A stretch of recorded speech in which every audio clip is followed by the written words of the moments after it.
Thiruvananthapuram DCC president, district Congress committee president Palode രവിയുടെ wicket തെറിച്ചു. പാവം അദ്ദേഹം ചെയ്യാത്ത തെറ്റിനാണ്.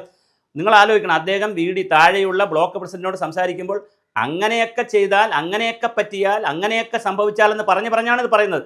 അപ്പോൾ അങ്ങനെയൊക്കെ സംഭവിച്ചാൽ നമുക്ക് 60 സീറ്റിൽ BJP പൈസ കൊടുത്ത് വാങ്ങിക്കൂടെയും, മറ്റേ സംഭവിക്കൂടെയും, മറിച്ച് സംഭവിക്കൂടെയും, നമ്മൾ ജീത്തയാകൂടെ എന്നൊക്കെ ഒരു മോട്ടിവേഷണൽ ടാക്കിൽ ഈ അങ്ങനെ എന്നുള്ളതൊക്കെ കളഞ്ഞ് ചാനലുകാർ അങ്ങനെ പെട്ടു. ഇപ്പം ഞാൻ പറയാമെന്ന വാർത്ത അതല്ല, അതേ രാജിവെച്ചു. ശക്തന് ഇത് കൊടുത്തു, നമ്മുടെ DCC അധ്യക്ഷ സ്ഥാനം കൊടുത്തു. പക്ഷേ പറയാൻ വന്ന വിഷയം, DCC അധ്യക്ഷന്മാരുടെ മാറ്റം ആഗസ്റ്റ് മാസം 2ാം വാരം നടക്കാൻ സാധ്യതയുണ്ട്. അപ്പോൾ ഞാൻ ഇന്ത്യൻ നാഷണൽ കോൺഗ്രസ്സുകാരോട് പറയാൻ ഉദ്ദേശിച്ചത്, നിങ്ങൾ ഈ മാറ്റം വരുത്താൻ ശ്രമിക്കുമ്പോൾ ദയവായി നിങ്ങൾ ഗ്രൂപ്പ് അടിസ്ഥാനം നോക്കരുത്. രമേശ് ചെന്നിത്തലയ്ക്ക് 2 മണ്ഡലം, സുധാകരന് വേണ്ടപ്പെട്ട ആളെ കണ്ണൂർ വയ്ക്കുള്ളൂ, അതുപോലെ തന്നെ KC വേണുഗോപാലിന് വേണ്ടപ്പെട്ട ആളിനെ ആലപ്പുഴ വയ്ക്കുള്ളൂ, തിരുവനന്തപുരത്ത് ശിവകുമാറിനും രമേശ് ചെന്നിത്തലയ്ക്കും വേണ്ടപ്പെട്ട ആളിനെ വയ്ക്കുള്ളൂ.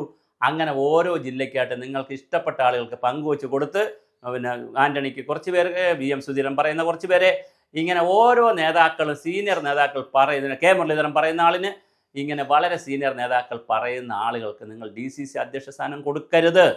നിങ്ങളുടെ ജില്ലയിലെ ഓരോ ജില്ലയിലും ഏറ്റവും ഭംഗിയായി പ്രവർത്തനങ്ങൾ നടത്തുന്ന, ഗ്രൂപ്പിൻ്റെ അടിസ്ഥാനത്തിലല്ലാതെ പ്രവർത്തനങ്ങൾ നടത്തുന്ന പാർട്ടികൾക്ക് കൊടുക്കണം, ആളുകൾക്ക്. അങ്ങനെ കൊടുത്താലുള്ള ഗുണമെന്ന് പറഞ്ഞാൽ ഇതുപോലത്തെ കുത്തിത്തുരുമ്പ് പരിപാടികളൊന്നും വരില്ല. ഇപ്പം നോക്കൂ, Vamanapuram block, Pullampara block president secretary തമ്മിൽ സംസാരിച്ചിട്ട് വർഷങ്ങളായെന്നുള്ളത് തീർക്കാൻ നോക്കിയതാണ് പാലോട് രവിക്ക് ഇത് സ്ഥാനം തെറിച്ചത്. അപ്പോൾ അതുകൊണ്ട് കോൺഗ്രസ്സിനകത്ത് നല്ല രസകരമാണ്.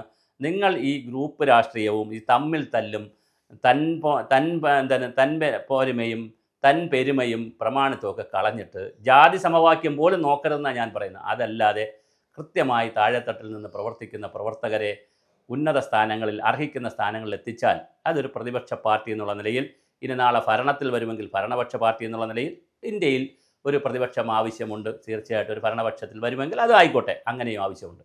എന്തായാലും ദേശീയ രാഷ്ട്രീയ പാർട്ടി എന്നുള്ള നിലയിൽ അതിൻ്റെ നിലവാരത്തിലേക്ക് നിങ്ങൾ ഉയരണം.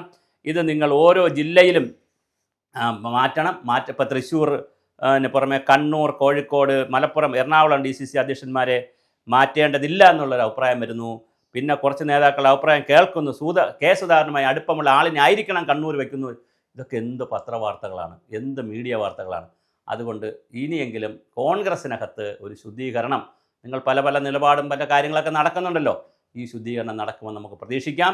DCC അധ്യക്ഷന്മാരുടെ മാറ്റം ആഗസ്റ്റ് 2ാം വാരം നടക്കുമെന്നറിയുന്നു. അതിനകത്ത് തെരഞ്ഞെടുപ്പുകളെയും കൂടി കണ്ടുകൊണ്ടുള്ള നല്ല പാനലുകൾ വരട്ടെ. നമ്മളെല്ലാ രാഷ്ട്രീയ പാർട്ടികളോടും സമദൂരത്തിലും സമദൂര സിദ്ധാന്തത്തിലുമൊക്കെ വിശ്വസിക്കുന്നവരാണ് നമ്മുടെ ചാനൽ.